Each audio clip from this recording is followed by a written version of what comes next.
Street today, we have two very different Americas. In one of those Americas, the wealthiest people have never, ever in the history of our country had it so good. People on top are doing extraordinarily well today. We have more income and wealth inequality in our country than we have ever had. The three wealthiest people in America, Mr. Musk, Mr. Bezos, Mr. Zuckerberg. You know those guys. Those three people alone own more wealth than the bottom half of American society, 170 million people. Three people, 170 million people. The top 1% now owns more wealth than the bottom 90%. And CEOs of major corporations now make 300 times what their average workers make. But it's not just income and wealth inequality. Today we have more concentration of ownership than we have ever had. While the profits on Wall Street and corporate America saw a handful of giant corporations dominate sector after sector, whether it's agriculture, transportation, media, financial services. Small number of very, very large international corporations dominate. And they charge us outrageously high prices for the products they sell us.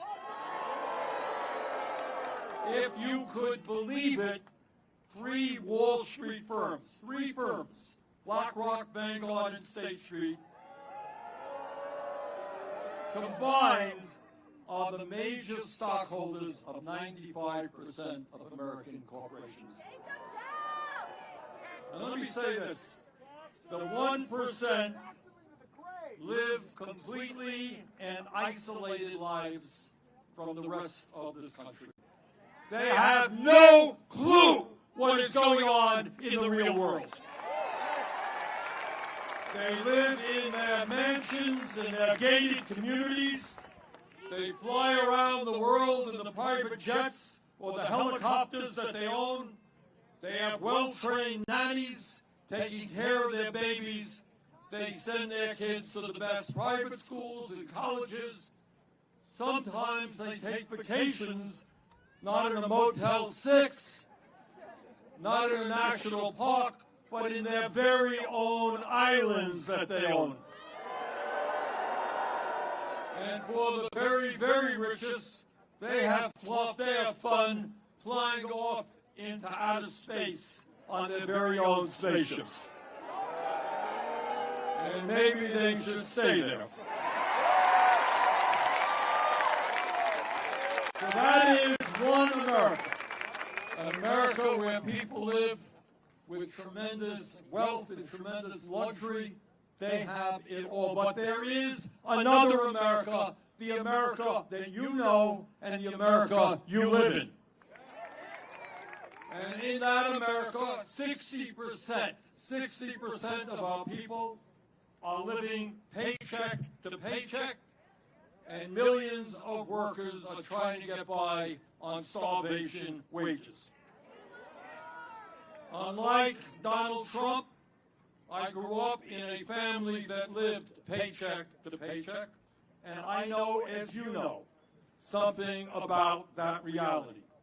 And it is a reality that I will never forget.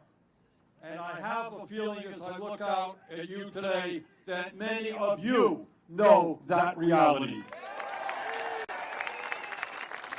Now, here's something that we don't talk about too much. What does it mean? What does it mean to live paycheck to paycheck? Tell me. What does it mean? Robbing Peter to pay Paul. Oh, raise your hand. Let me get some people. Yes. Going without. Yes. knowing how to figure out how to pay your credit card when interest rates are 20% if you're delinquent, right? Yes, ma'am. How to put one's kids through college, yes. Wanting to buy a house, how are you going to ever figure that one out? Yes, sir.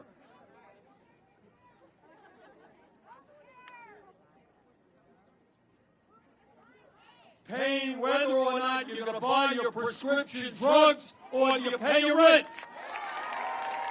Yes, sir. Going hungry in America. Way in the back there, yeah. Wanting to go to college, not having the money to do that, yeah. Okay, yeah. Yes, ma'am. Okay, stress every day to pay the rent. That's what it's about. All right, we go, look, I know we can go to everybody in the thousands here who will give me a different answer, but here is the bottom line. It means that millions of Americans worry every day, we just heard it, how they're going to pay their rent or how they're going to pay their mortgage. And as Alexandria mentioned a moment ago, all over this country, the cost of housing is soaring. So what do you do if you're living paycheck to paycheck and your landlord raises your rent 30%? You got to figure out where you're going to go. If you have a kid, you got to find another school. It is a disaster. How do you live if you're a single mom paying $20,000 a year for child care when you're making $40,000 or $50,000 a year? People want to feed their kids well, want decent food for their kids. How do you provide decent food for kids when the prices at the grocery store are soaring? If you get sick, your kid gets sick, your mom or your dad gets sick, how do you afford to go to the doctor if you have no health insurance or you have a $10,000 a year deductible? How do you pay your credit card bill? People have credit card bills here? And if you don't pay it, Wall Street gets 20%, 30% interest rates. People all over this country just worry about what happens if you live in paycheck to paycheck and your car breaks down. And the guy at the repair shop says it's costing $1,000 to get it fixed. Well, what happens if you don't have that $1,000? How do you get to work? And what happens if you don't get to work? What happens if you get fired? How are you going to take care of your families? Those are the stresses that tens of millions of Americans are experiencing. Let me tell you something that is almost never, ever talked about. In America today, our life expectancy, how long we live on average, is about 4 years shorter than people in most other wealthy countries. But what is even more embarrassing is that working class Americans are living 7 years shorter lives than the wealthy. Why is that? Hold on. Why is that? Raise your hands. Yes, ma'am. All right, this will hit it right on the head. The answer is stress. What doctors will tell you, it's not a new medical fact, is that when you live under stress every day, trying to figure out how you're going to feed your kids, how you're going to pay the rent, how you deal with a boss who is not very pleasant. All right, dealing with Trump. All right. All of that stress has an impact on your body and your mind. And in the richest country in the world, working class people should not have to die unnaturally young. They should be able to live long and productive lives.